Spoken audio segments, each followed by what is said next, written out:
Muy buenas tardes, doctor Alexis Rodríguez. Si pudiéramos comenzar por cuál es su profesión. Actualmente soy profesor, soy catedrático auxiliar en el Departamento de Ciencias Sociales de la Universidad de Puerto Rico en Cayey.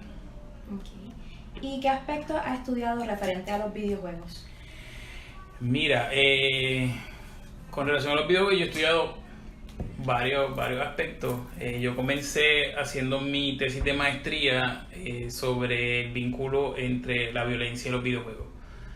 Particularmente porque siempre ha habido este debate sobre si los videojuegos influyen de forma negativa en la gente, y yo siempre he jugado, siempre he tenido consolas desde Atari hasta actualmente tengo un PlayStation 4, así que yo siempre he tenido problemas con ese discurso de la violencia y los videojuegos, así que cuando fui a buscar un tema de maestría para hacer mi tesis de maestría, pues escogí ese tema. Lo que hice en ese momento fue un análisis de discurso de dos juegos, uno que se llama God of War y uno que se llama Prince of Persia, la tercera parte. Un poco era para ver cómo la representación gráfica de los personajes correspondía con las acciones del personaje en el juego. Así que un poco las acciones de los juegos eran similares, pero el personaje de Kratos en God of War era físicamente más violento y en términos de personalidad, y el otro era un tipo de personaje más tradicional en términos de lo que es un héroe convencional. Cuando estaba buscando temas para para cumplir con uno de los requisitos de grado, que es el examen comprensivo, pues obviamente uno tiene que seleccionar un tema que pueda cubrir desde tres áreas de la disciplina. Así es que yo escogí videojuegos y la estudié, o sea, hice un ensayo que tenía que ver desde la perspectiva de neurociencia, de elementos cognitivos y de psicología social, que es mi área de especialidad. Así que un poco ahí lo que hice fue un trabajo que tenía que ver con la teoría de Lev Vygotsky y cómo se aplicaba en términos de los videojuegos y cómo ciertos procesos cognitivos se van desarrollando a partir de la teoría de él, cómo se van desarrollando con los juegos. Ese trabajo lo presenté en Praga en una convención que había sobre videojuegos, y de ahí salió un libro electrónico. Así que ya estaba encaminado a estudiar videojuegos, así que cuando estaba buscando un tema de disertación, pues entonces volví de nuevo a videojuegos, pero más para hacer un estudio que tenía que ver con la cultura de los gamers en Puerto Rico, porque todo el trabajo que nosotros tenemos viene de Estados Unidos casi todo, así es que no teníamos datos sobre los gamers y las gamers de Puerto Rico, así es que un poco yo lo que hice fue un estudio donde hice una encuesta en línea, donde hice entrevistas y donde hice observaciones etnográficas. Okay. Y con eso pues construí el perfil de los videojugadores en Puerto Rico, y entonces eso, después de defender, pues se convirtió en un libro que se llama Game On, la cultura gamer boricua. Y hasta ahí estoy por ahora. Próximo a hacer el mismo trabajo, pero con personas entre 14 y 17 años, para comparar con un público adulto, a ver si hay alguna diferencia o son cosas que se repiten. ¿Cuáles son los beneficios de los videojuegos? Bueno, beneficios de los videojuegos uno puede dividirlo en beneficios cognitivos y beneficios sociales. O sea, uno puede hablar de beneficios cognitivos en el asunto de los videojuegos ayudan en el proceso de solucionar problemas. Cuando uno está jugando, uno se enfrenta a una situación y uno tiene que diseñar una estrategia para resolverlo. Y si falla, pues uno tiene que repensar de nuevo y ver qué fue lo que falló para volver. Así que hay un proceso ahí de toma de decisiones que se agiliza con ser gamer. Hay un elemento que se llama atención optimizada, que es que un compañero, el doctor Alfredo Rivas, trabajó para su disertación doctoral, y es que cuando uno juega uno tiene que tener una atención específica para que no la tienen que hacer siempre cuando está en el día a día, porque si tú te distraes, obviamente hasta llegaste en el juego. Cuando uno está caminando por ahí, a veces que uno está hablando, haciendo otras cosas, pues se puede distraer, pero en el juego uno tiene que estar totalmente concentrado. Así que ese tipo de atención se promueve con los juegos también. Hay una combinación en términos de lo que es el manejo ojo-mano, porque como uno está jugando, uno no está mirando la pantalla, pero está controlando el control, la redundancia. Así es que obviamente uno no puede estar mirando el control y mirando la pantalla, así que uno aprende a desarrollar lo que uno hace aquí, tiene un reflejo en las acciones que ocurren en la pantalla. Uno aprende otros idiomas, particularmente inglés. Aquí ha habido varios trabajos de varios compañeros que se han enfocado en ver cómo jugar videojuegos contribuye a que uno aprenda un segundo idioma. Y es un poco por el lado cognitivo. En el lado social, pues si uno tiene contacto con otros jugadores, pues ayuda en el proceso de desarrollar trabajo colaborativo, de poder establecer vínculos con otras personas, vínculos de amistad.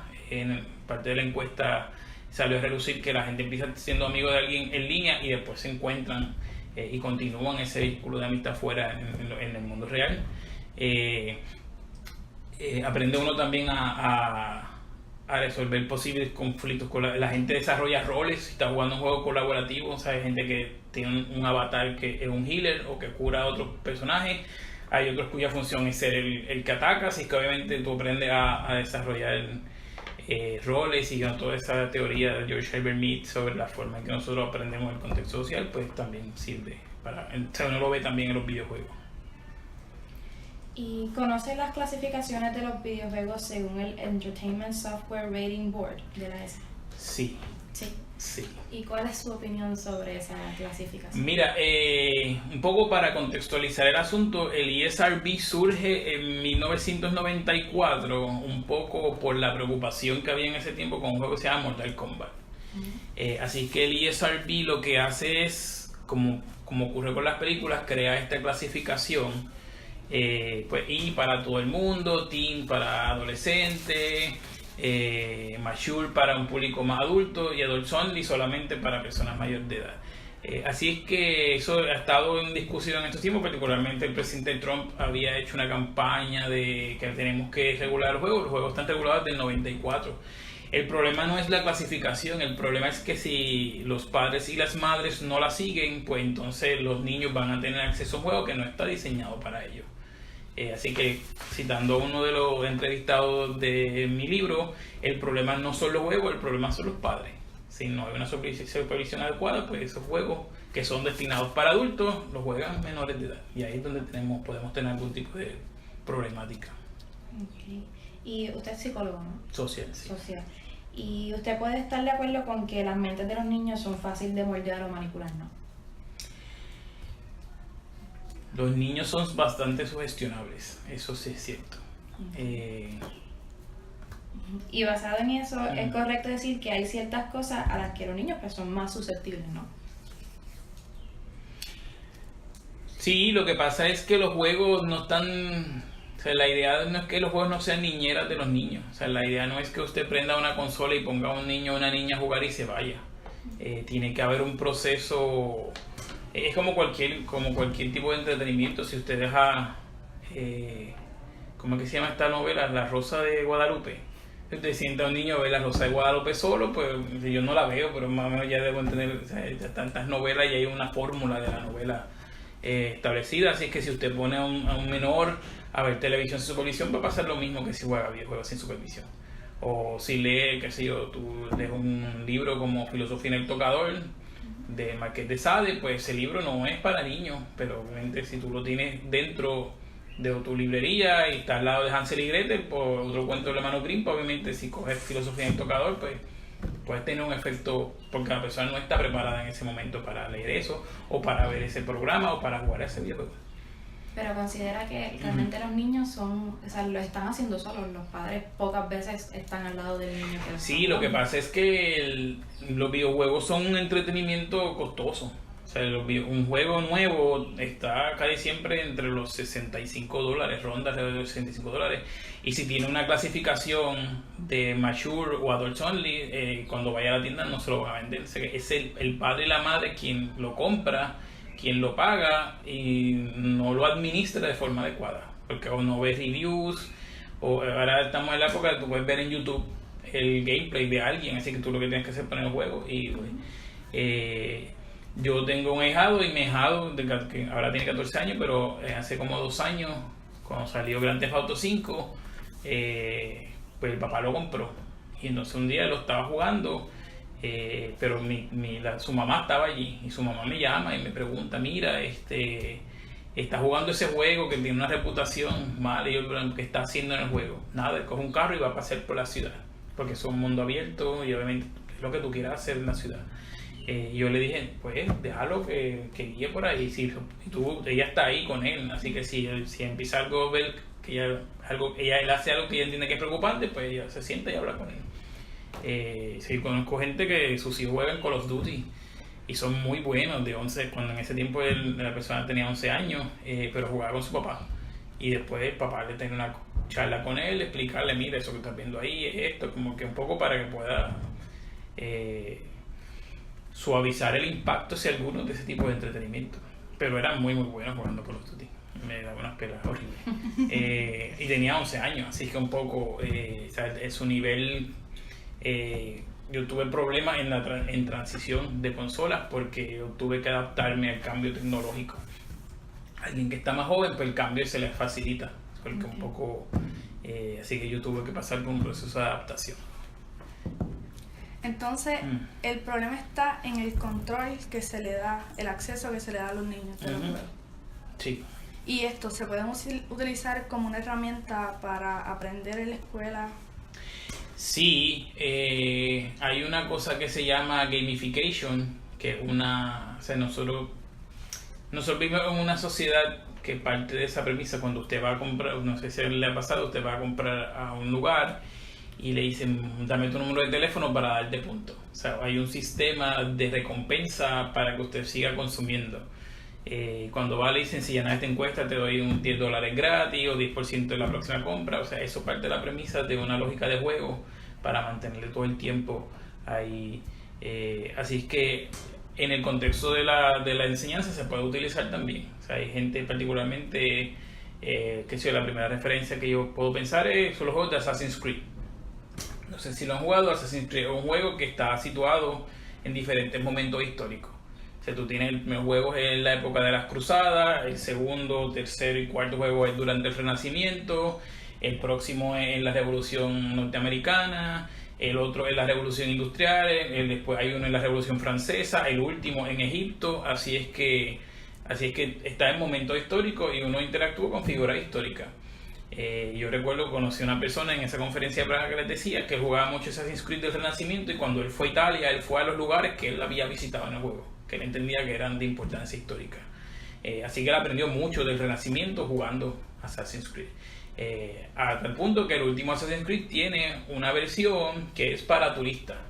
O sea, si tú no quieres jugar el juego, pero quieres conocer de Egipto, tú o lo usas en el juego o lo compras creo que cuesta como $15, y tú lo que vayas a pasear por Egipto de esa época, y te montas en tu camello y paseas, como que si no tienes el dinero para ir a Egipto, que es otro tipo de experiencia actualmente, pero así que en términos de historia sirve para enseñar historia, geografía, así, para conocer países, uno lo pueden usar, para resolver problemas, como dije, es muy y para aprender perspectiva, porque obviamente hay veces que uno tiene que resolver los problemas no desde qué es lo que yo haría, sino qué haría el personaje. Por ejemplo, cuando yo hice el primer trabajo con God of War, que en ese primer juego había una parte donde había una rueda que daba vuelta, y obviamente tú tienes que parar la rueda para romperla. Y yo me tardé un poco ahí hasta que yo quedé en cuenta que lo que tenía que hacer era coger una persona que estaba más abajo y meterla debajo de la rueda para poder romperla. Que es algo que yo no haría, pero que el personaje se haría, porque esa es su personalidad, ¿sabes? Por eso un poco la comparación con los otros. Así que te enseña ese tipo de perspectiva. No que yo haría en la situación, sino que Kratos haría en la situación para resolver el problema. Okay. Y si, retomando un poquito otra vez lo de las clasificaciones, si uno entra a la página de ESRB y hace una búsqueda por ratings, si lo hace a través de E10+, la gran mayoría, por no decir todos, dicen en la descripción del contenido que hay violencia. Otros incluyen sangre, incluso hay algunos con referencia de alcohol y simulación de apuestas. ¿Cuán perjudicial es para los niños estar expuestos a este tipo de juegos desde tan temprana edad? Dice, es que hay que ver cuál es el tipo de la descripción. Si es violencia, o si es gore, o si es extreme violence, si hay referencias de sexo, porque un poco la clasificación va a depender de eso. En términos de clasificación de violencia, pues la pregunta es ¿qué es violencia? Así es que si tú tomas una definición clásica de violencia, y violencia es sacar a una persona de su estado natural, es decir, cualquier cosa que yo haga puede ser entendido como un acto violento, pues entonces pues cualquier cosa que Mario haga con el caparazón de una tortuga puede ser considerado violento. Hay que ver un poco cuál es esa definición, así que un poco por eso es que ellos van de una definición bien suave de violencia allá cuando le ponen un extreme violence o le ponen gore, que gore es el uso de sangre. Casi siempre los niños va a haber ese elemento de violencia, pero es porque violencia es casi todo.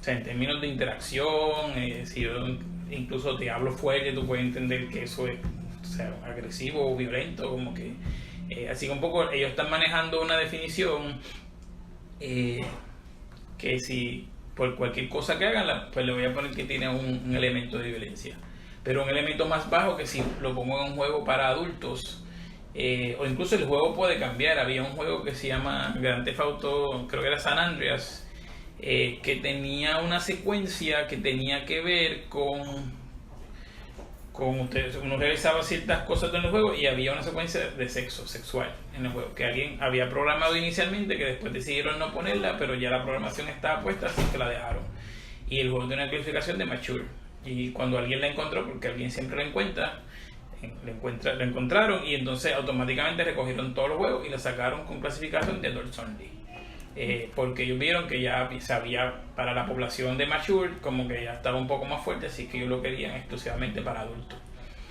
Así que en los juegos siempre vas a encontrar ese elemento de violencia porque ellos lo ponen porque o sea, un poco para anunciar que tiene algún tipo de violencia, pero tienen que ver el contexto que se presenta en el juego.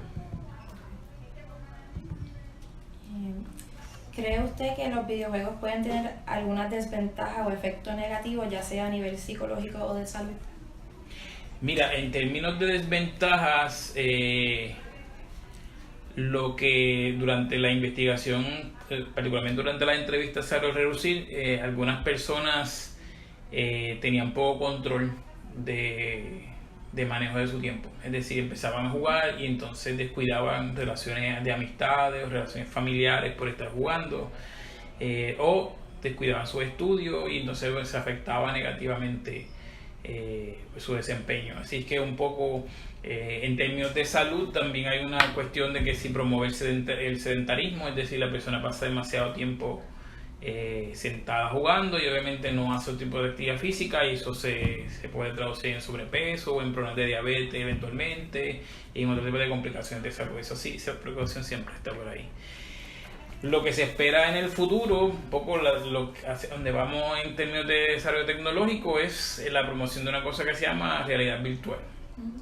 Y la realidad virtual, por lo menos los prototipos que vamos a ver en los próximos 10 a 15 años, hay un componente de como si la persona va a estar en una plataforma similar a una máquina de correr, así es que para correr en la realidad virtual va a tener que correr. Y eso un poco lo están trabajando precisamente por esa crítica de que los juegos promueven el sedentarismo y obviamente pues, eso puede tener un problema de salud a considerar. Así que ya veremos qué pasa con eso. Pero además de juegos estando sentados, también hay juegos que son movidos, ¿verdad? Bueno, hay una cosa que se llama hay juegos como Dance Dance Revolution que son de baile, y así ahí sí va Just Dance. Hay juegos que van a requerir un tipo de movimiento, y entonces si los juegos de baile y de ritmo van por esa línea, pero pues tienes que tener un pad especial para poder jugar. O sea, no es lo casi siempre lo que uno ve en la mayoría de los casos, pero sí se puede jugar Dance Dance Revolution. Eso un poco, podemos hablar de un caso bien particular de ese juego después. Sí, como toca violencia, hablamos de un caso bien interesante ahí. Y a largo plazo, ¿se ha estudiado los efectos que pueden tener los videojuegos? A largo plazo es difícil porque la generación que comenzó a jugar videojuegos, actualmente el promedio de edad es entre 35 y 40 años. Así es que no hemos tenido, en términos estadísticos que sea significativo, una población de gamers viejos. Así es que eso se espera que va a llegar con los próximos años, porque muchos de los adultos gamers es gente que empezó a jugar cuando eran pequeños y han continuado jugando. Su tiempo de juego se ha reducido, pero no ha desaparecido. E incluso los juegos están diseñados muchas veces para esa población. Por ejemplo, si tú juegas un juego como Uncharted, Uncharted es un juego que las misiones están diseñadas para que no duren más de media hora. ¿Por qué? Porque el público que ellos quieren atraer son gente que acuesta a los nenes a dormir, de que comen, están con los nenes, y entre acostar a los nenes y irse a dormir ellos lo que tienen es como media hora. Así que ellos no van a ponerle misiones que duren 2 horas porque no tienen tiempo para ponerle 2 horas. Así que ese juego está diseñado específicamente para un público en ese sentido. Así que un poco, y particularmente últimamente ha habido una tendencia donde muchos de los juegos hay una figura de un niño o de una niña. O sea, ya estamos en los personajes que tienen hijos e hijas, porque los gamers contemporáneos son padres y madres también, así que hay un vínculo ahí emocional que el juego quiere transmitir. Hay un juego que se llama The Last of Us, donde la primera secuencia es la muerte de la hija del protagonista. Y yo me encontré con varios gamers que solo lloraron y lo sufrieron porque ellos tienen hijas. Así que había en términos de inmersión con el personaje, se le hizo bien fácil engancharse porque ellos comparten esa realidad. ¿Y esto impacta en la conducta? ¿En qué sentido? En cómo se desenvuelven socialmente con otras personas. Mira, el mito social del gamer es que es una persona retraída, tímida, antisocial, encerrada en su cuarto. Y mi experiencia trabajando en la investigación fue todo lo contrario. O sea, es gente que es bien receptiva, son bien sociables. A mí me invitaron a casa a jugar acabándome de conocer.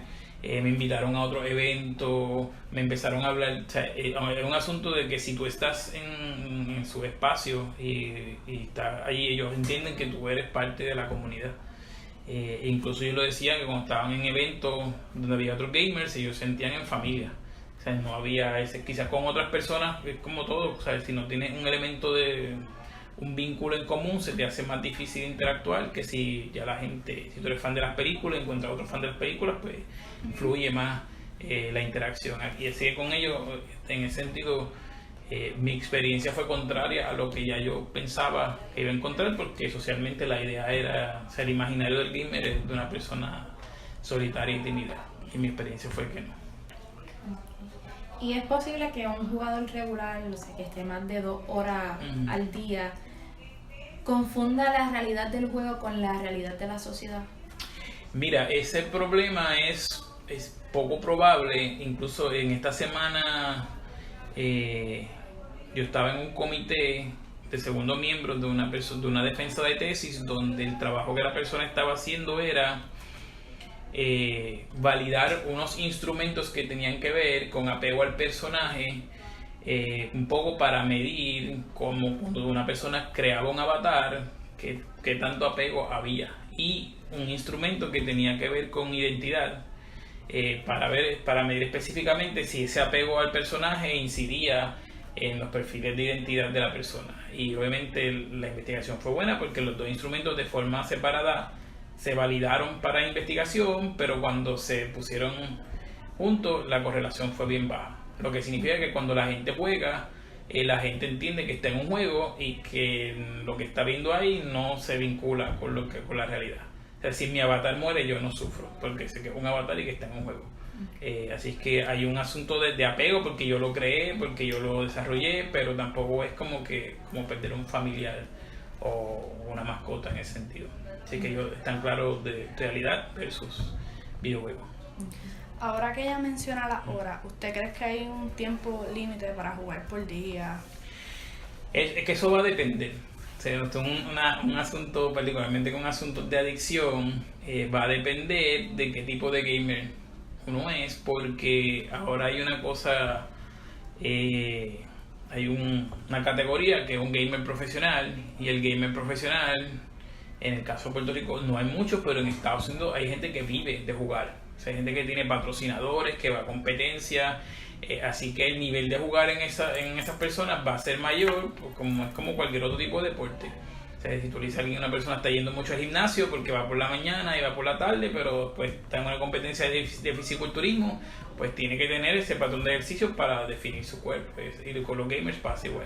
Si es una persona que está en el ámbito profesional, pues probablemente está jugando 8 o 10 horas al día, porque es parte de su trabajo y su desarrollo. Usualmente la mayoría de las personas que juegan son entre 6 y 10 horas a la semana, casi todo en el fin de semana. Viernes a domingo es el periodo de tiempo que la gente más juega, pero se ve un poco el resultado de la encuesta que hicimos. Y mientras más va pasando el tiempo, menos juega la gente. Es decir, una de las preguntas que yo hacía era: en los últimos 5 años tu tiempo de juego ha disminuido, ha aumentado, se ha quedado igual, y todos decían ha disminuido.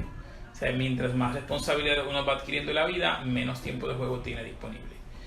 Así es que el asunto con los jóvenes, lo que pasa es que los jóvenes, si están en la escuela, pues solamente en la escuela, pues tienen más tiempo disponible, así es que podían abusar y estar demasiado tiempo jugando, así es que hay que estar pendiente si eso va a afectar su desempeño en la escuela, si afecta sus relaciones familiares, y entonces ponerle unos parámetros de juego. Pero que tanto es demasiado, pues va a depender de otros factores en su vida para ver si el problema siempre con definir adicción es que para uno poder definir adicción, el concepto de adicción está vinculado con dejar de cumplir con las responsabilidades sociales. Si usted está haciendo algo que afecte que usted incumpla con su trabajo, con su responsabilidad de la escuela, con su responsabilidad familiar, pues ya se convierte en un problema. Si usted puede mantener eso y mantener todo balanceado, pues no hay problema. Así que no estamos hablando de ninguna consecuencia negativa. Va a ser un asunto de balance. ¿Qué opina según sus estudios sobre la relación de los videojuegos que muestran un alto contenido de violencia y la conducta agresiva?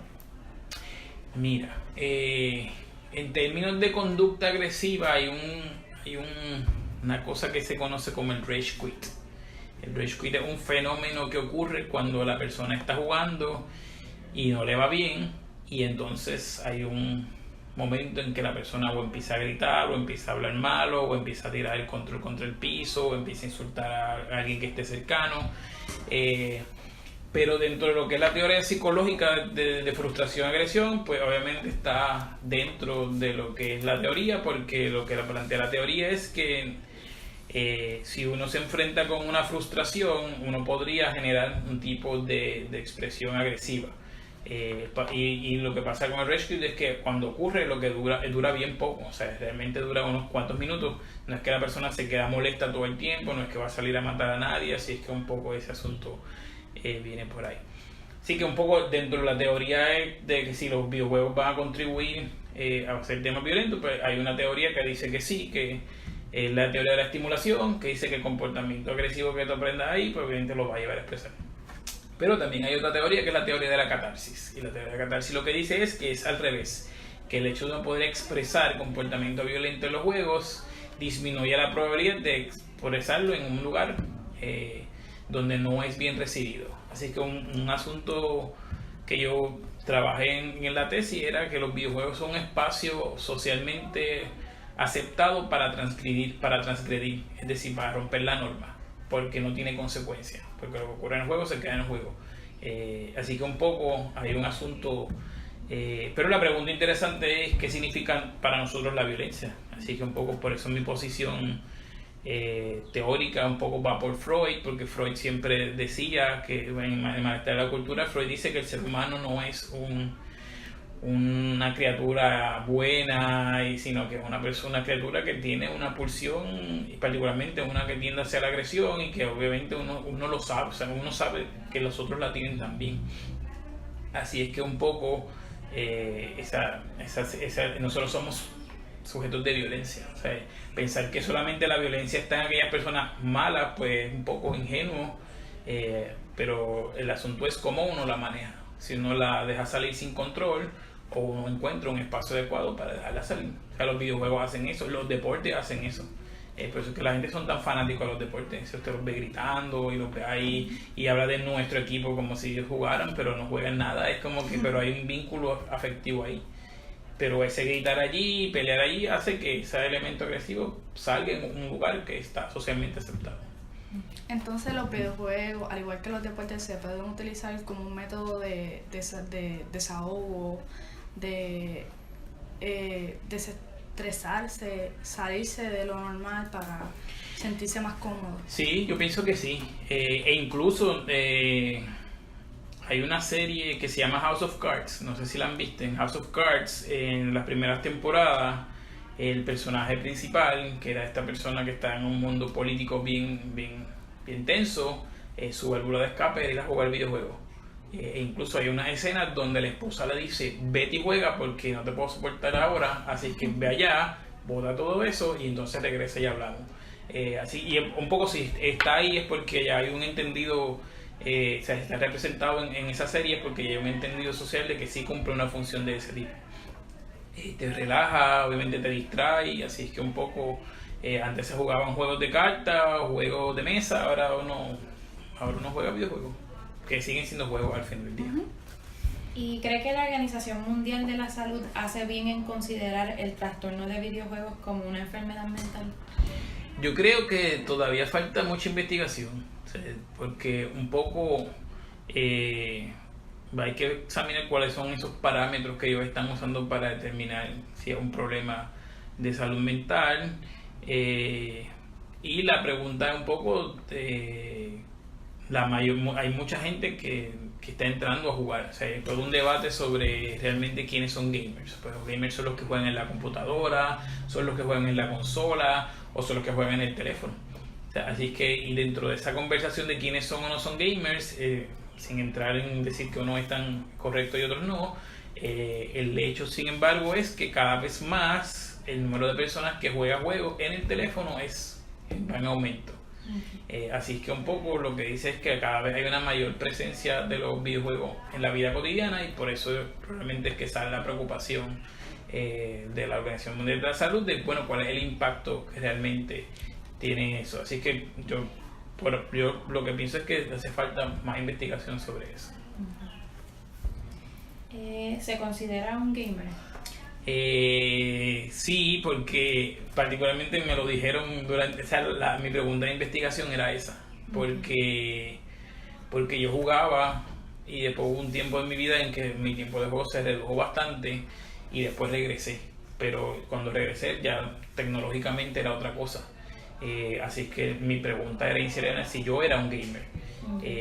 Así es que dentro de esas conversaciones con otros gamers, la definición era que si tú juegas, tienes que jugar para ser gamer y te mantienes al día con los juegos que están saliendo y te mantienes al día con las consolas que están, pues tú puedes ser considerado un gamer. Pero no, o sea, yo me considero como un casual gamer. O sea, yo juego, pero no estoy tampoco demasiado, desafortunadamente no tengo mucho tiempo para jugar.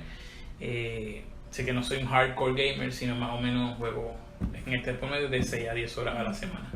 ¿Y siente que sus habilidades cognitivas se han desarrollado más desde que utiliza los videojuegos? Mira, yo pienso que por lo menos en términos de mi aprendizaje del inglés, yo sí lo entiendo que me ayudó mucho. En el asunto de resolver problemas también. O sea, yo me he dado cuenta que cuando uno juega mucho, eventualmente uno se enfrenta a una situación y rápido aprende cómo a resolverlo. Y otra gente que no juega tanto llega a un mismo lugar y se tarda más. Y es porque ese proceso de pensamiento y de razonamiento es diferente. Así que con los videojuegos yo pienso que ese proceso se ha agilizado. Y también lo que es la memoria a corto plazo, porque hay veces que uno tiene que hacer varias cosas en el juego y se vinculan. Así que si uno sabe que tiene que ir a buscar una espada en un sitio porque esa espada es la que te va a servir acá, pues obviamente uno mantiene eso en la memoria de trabajo, o sea, en la memoria a corto plazo, y entonces ese asunto de la memoria también se agiliza. Sí, yo entiendo que sí. En su opinión, ¿considera usted que los videojuegos promueven o no la socialización, en especial con los padres? Hablando ya de adolescentes y niños. La socialización. Sí, o sea, socializar el niño. Ok, sí, yo creo que sí. Yo creo que incluso en Puerto Rico a consecuencia de María, muchos de estos eventos ya este año no se dieron, pero antes de María había unos eventos que eran exclusivamente para gamers, solamente iban gamers que están en lo que se conoce como los juegos de pelea, Fighting Community, pero había otro tipo de eventos que era más familiar, y entonces en ese tipo de eventos uno podía ver padres y madres con sus hijos. Así yo creo que sí que funciona. Una de las cosas interesantes que me ocurrió hace poco en una tienda, que me pareció súper curioso, y era que este padre estaba con su hijo, estaban viendo un Nintendo Switch, y entonces él le decía al hijo, este es el juego que yo quiero. Y entonces es como un rol inverso a lo que hacían antes, que iba donde los padres y decía, este es el juguete que yo quiero, pues no, era él diciéndole al niño, este es el juego que yo quiero y este es el que vamos a comprar. Así que yo pienso que sí, que puede servir como un vehículo para socializar, pero lo que pasa es que lo vamos a ver más en las generaciones más jóvenes de gente que juega. O sea, quizá una generación mayor es menos probable, no imposible, pero es menos probable que lo encontremos. ¿Cree usted que lo hace sentir más seguro a las personas? ¿En qué sentido seguro?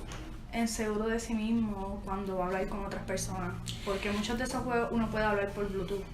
Sí, hay un asunto de... Lo que pasa es que la interacción cara a cara siempre es distinta. La interacción, incluso por teléfono, uno puede sentirse más cómodo, especialmente si es una conversación difícil, tenerla por teléfono, porque cuando la persona está de frente, pues hay un lenguaje corporal, la cara te dice algo, o sea, el demeanor, todo te habla. Así que quizás un asunto de socialización vía Bluetooth o vía Skype, o sea, en Twitch o lo que sea que esté usando para comunicarte con otros, pues, los headphones, pues quizás es más fácil que tener la conversación para algunas personas. Yo creo que el asunto de la seguridad lo que te la da es ese punto de coincidir con el otro. O sea, porque obviamente si tú sabes de qué estás hablando y tú conoces del tema, pues obviamente eso te da un poco más de seguridad. Yo creo que la inseguridad viene en parte cuando uno siente que no domina el tema de conversación. Es decir, que uno no quiere decir algo que lo haga ver uno mal, y entonces uno, aunque realmente sí lo conoce.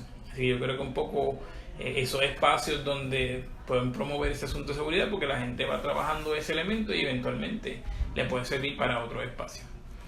Pero nuevamente eso habría que verlo, podríamos hacer una investigación de cómo te ayuda en términos de seguridad e interactuar con videojuegos. Por eso que sé que hace falta mucha investigación.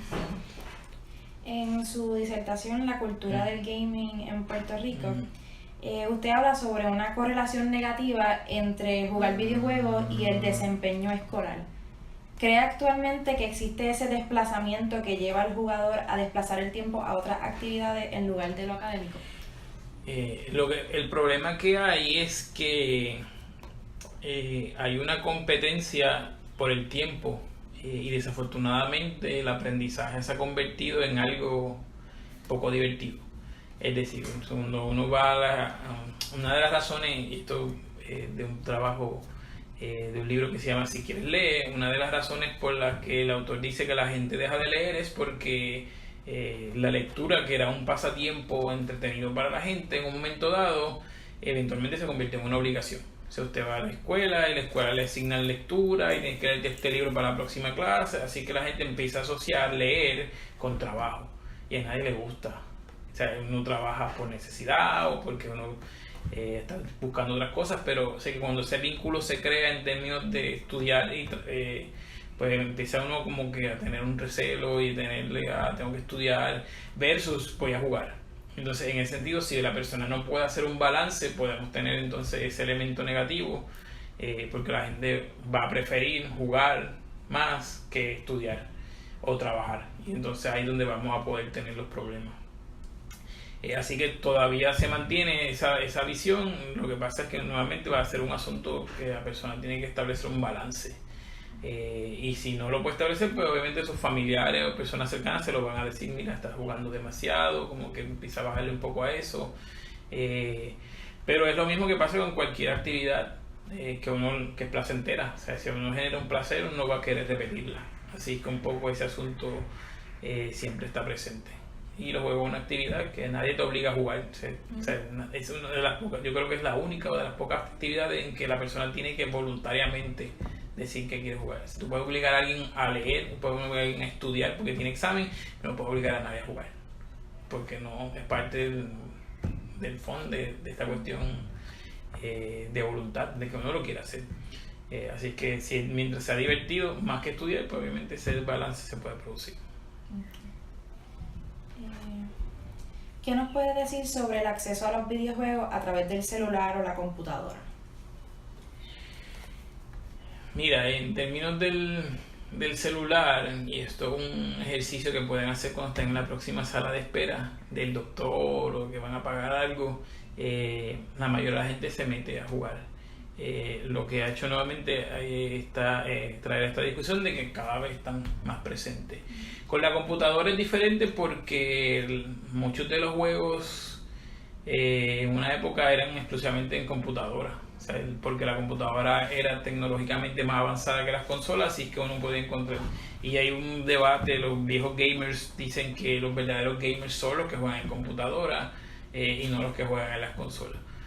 Así que un poco el asunto de la computadora pues siempre ha estado presente con los gamers. El primer juego se hizo en una computadora que cubría todo un salón, en una PDP-1, para jugar un juego de dos naves que luchaban entre sí. Así es que después que un poco cambia el arcade, y del arcade pasa a la consola para el hogar, pero siempre se mantuvieron ambos. Y todavía hay mucha gente que prefiere jugar en computadora y que incluso prepara sus computadoras para jugar, porque requiere de unas tarjetas específicas o de que corra a una velocidad para evitar una cosa que se llama el lag, que es horrible cuando está jugando.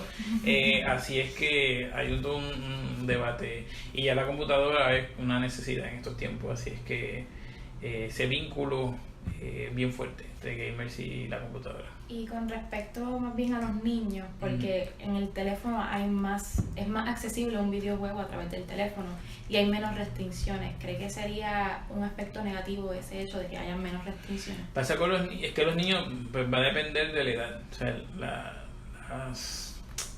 hay ciertas investigaciones que plantean que los niños no deberían tener acceso ni al iPad ni a los teléfonos hasta después de cierta, o sea, mientras son pequeños, que todavía el cerebro está en proceso de desarrollo, ponerle ese tipo de aparato tecnológico puede afectar su desarrollo cognitivo y su desarrollo de destrezas del habla, sus destrezas para socializar, puede afectar de varias formas. El problema que estamos teniendo es que los padres muchas veces la primera opción que tienen es vamos a poner una película y entonces le dan el iPad a la persona menor y entonces empieza a interactuar y pues del iPad pasa el juego y entonces uno lo ve por ahí, cualquier cosa, tan pronto el niño empieza o la niña empieza a llorar, usted ve que rápido sacan el iPad y se lo dan. Así que un poco pues le resuelve en el momento, pero a largo plazo pues como algo bastante contemporáneo pues no sabemos cuál va a ser el efecto a largo plazo, pero definitivamente va a haber un efecto detrimental en términos, por lo menos en términos de socialización y del habla podemos tener problemas, o sea, podemos encontrar en el futuro problemas, pero para eso habría que diseñar una investigación que mida ese elemento también. Así que no está de acuerdo que se utilice el videojuego, ya sea por teléfono, por la consola, como medio de castigo o para premiar al menor o al adolescente. No, yo pienso que hay que examinar, hay que ver la edad. O sea, uno tiene que ver cuál es la edad del infante en este caso y entonces ver si está preparado y preparada para exponerse a ese tipo de tecnología.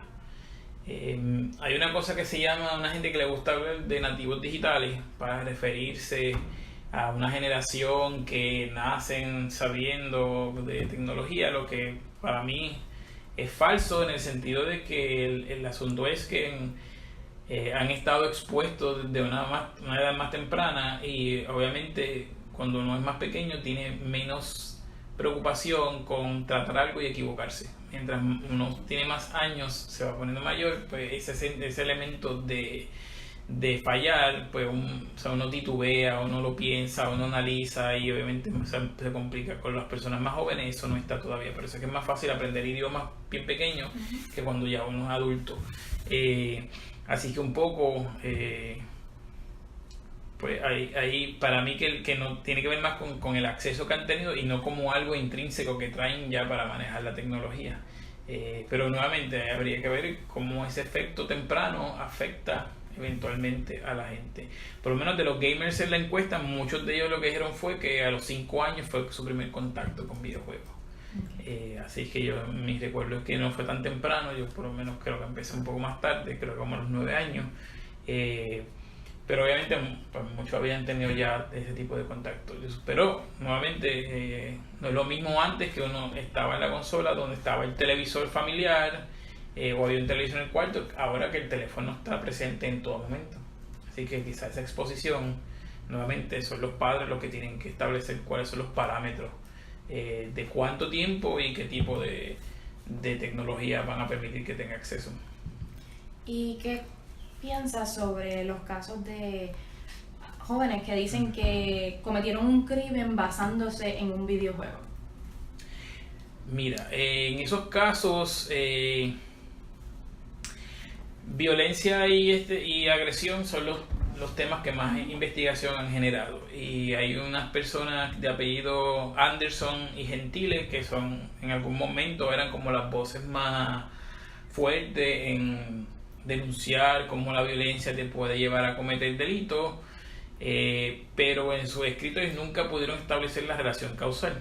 Era una cosa interesante porque yo hacía la investigación y la investigación lo que hacía era que te medía agresión, pero la forma de medir agresión era a través de un cuestionario.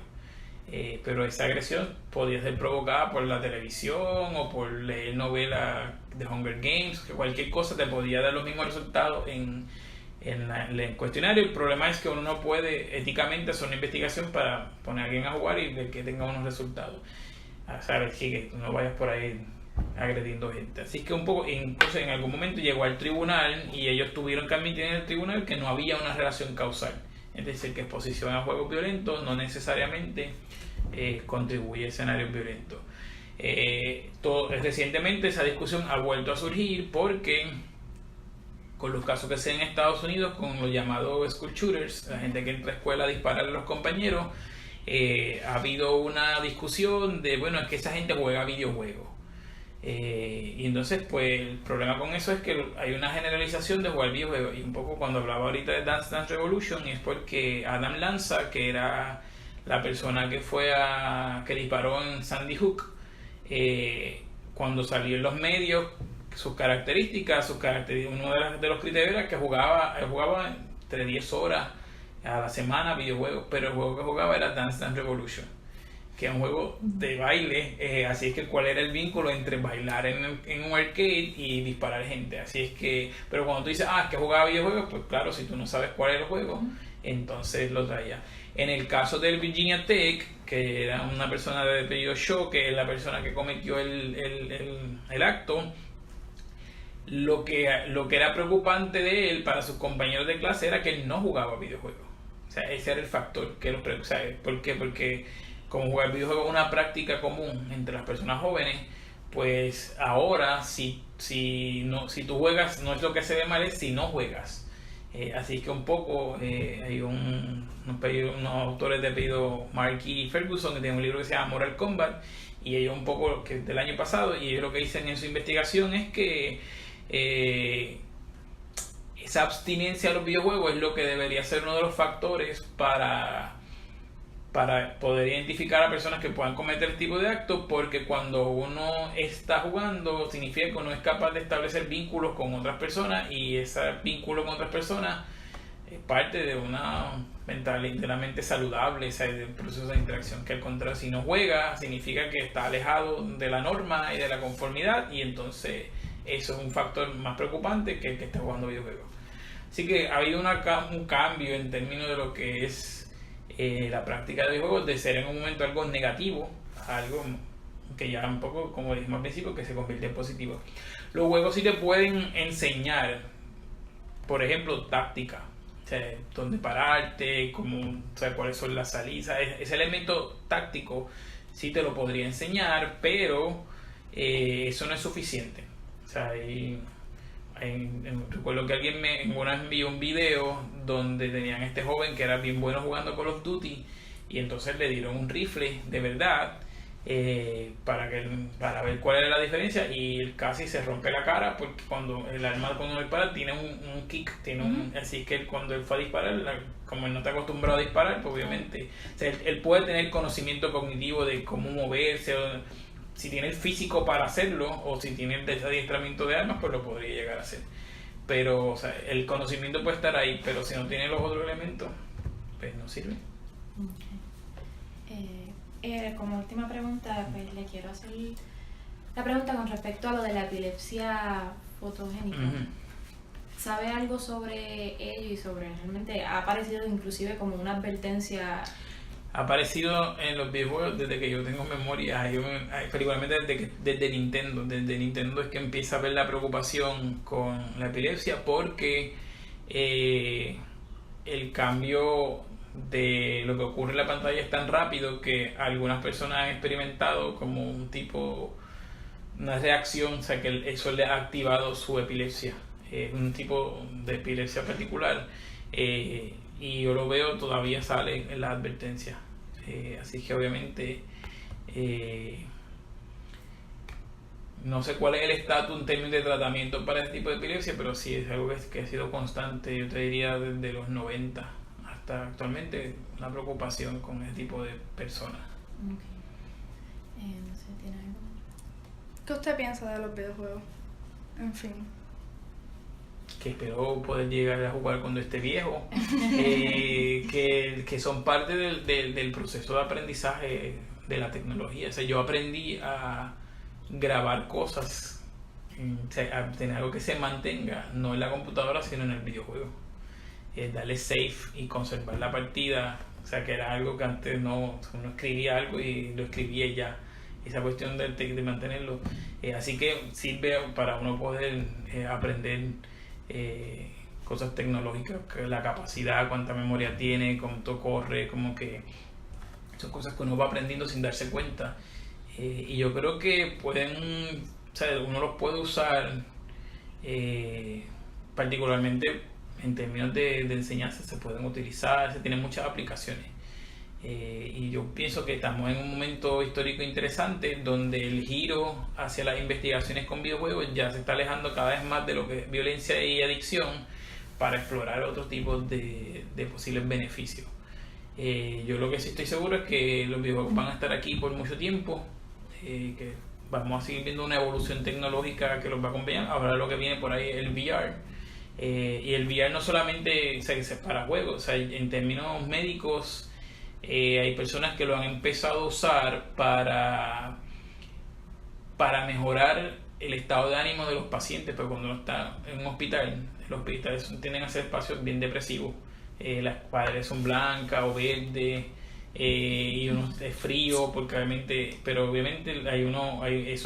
estado de ánimo afecta el proceso de recuperación. Si en algún lugar lo que están haciendo es poniéndole las gafas a las personas, donde lo que están viendo es un paseo por el bosque, así que ellos están 1 o 2 horas paseando por el bosque y entonces su estado de ánimo cambia. Así que un poco un elemento que inicialmente comienza como juego, pues ya se le está viendo otras aplicaciones positivas y negativas. Una de las críticas con los videojuegos es que el ejército lo usa para atraer personas como soldados. Y por eso no sé si han visto ayer o antes estaba viendo un anuncio de reclutamiento, y entonces una de las premisas era: esto es más emocionante que cualquier videojuego. Así que ellos saben que el público al que están apuntando es un público que juega videojuegos, y obviamente el aparato también tecnológico de la guerra ha cambiado, y ahora tenemos los drones, y los drones es básicamente un videojuego. O sea, la persona va piloteando un avión en un lugar seguro mientras el avión bombardea en otro lugar. Así que está en todo, o sea, ya no solamente en una casa, sino que lo estamos viendo en múltiples aplicaciones. Así es que algo que es parte de nuestra vida cotidiana. Así que empezar a trabajar más y conocer un poco más sobre ello. Bueno, pues muchas gracias, ¿verdad?, por su tiempo y su conocimiento que nos ha brindado en el día de hoy. Gracias por la invitación.